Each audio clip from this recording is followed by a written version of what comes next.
Welcome to The Human Element. My name's Nicole Wales. I'm the founder and managing director of Human Tribe and your host for the Human Element series. Today we're here to talk about how to develop your emotional intelligence as a leader. Now, if you haven't seen our other episode on emotional intelligence, which is why it pays to have emotionally intelligent people in your business, I strongly suggest that you catch that episode before watching this one. Because what we do in that episode is we talk about what emotional intelligence is and also look at the business case for emotional intelligence, and not just the financial business case, the benefits for employees and for customers and other flow-on benefits such as mental health in the workplace. Today we're here to look at how you can develop in practical terms your emotional intelligence. Now, don't expect to watch this episode and be magically ordained with emotional intelligence skills, but what you can expect is to get some key insights and a roadmap on how you could, and other people that you work with could develop their emotional intelligence skills. Once again, we're joined by a subject matter expert when it comes to emotional intelligence.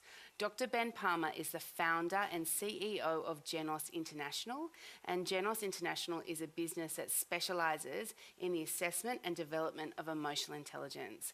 Ben, welcome back to The Human Element. Hi Nicole, it's great to be back, thank you. I'm really looking forward to getting practical. I really love to play around the practicals with emotional intelligence. And I know when we caught up before this episode, you wanted to start with emotional awareness of self and others. Yeah, in our previous episode we were saying how these are such foundational skills, and so I think if you really want to improve your emotional intelligence, this is a great place to start. So should we look at how we do it?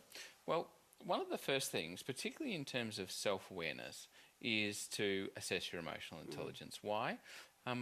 Like any competency, and with competencies, we often overestimate how we are, you know, and that is very true for emotional intelligence. I think a lot of us like to think of ourselves as empathetic, self-aware, and so on.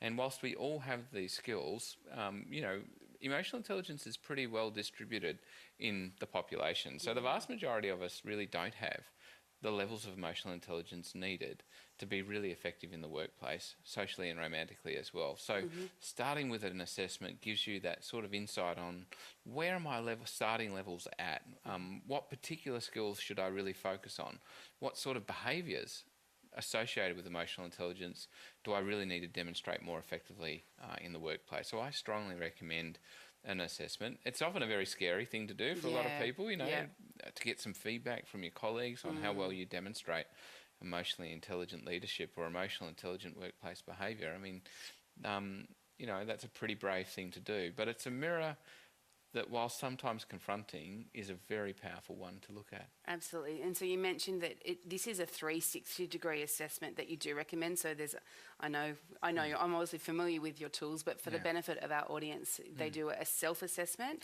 and they'll also get feedback from other people that they work with. Yeah. So if you are a leader in business, you might have some of your peers rate you. You might have some of your direct reports. If you have a boss, you get your boss to rate you. If you're more of an individual contributor in the workplace, you might just have some colleagues or your boss rate your emotional intelligence.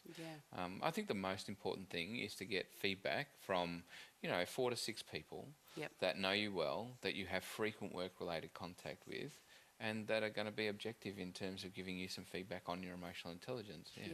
And of course, assessments don't ask the question, you know, is this person emotionally intelligent or not? What they present to your colleagues is a series of emotionally intelligent workplace behaviour, and they ask, you know, how often and how well is this kind of behaviour demonstrated by this person that you've been asked to give some feedback on.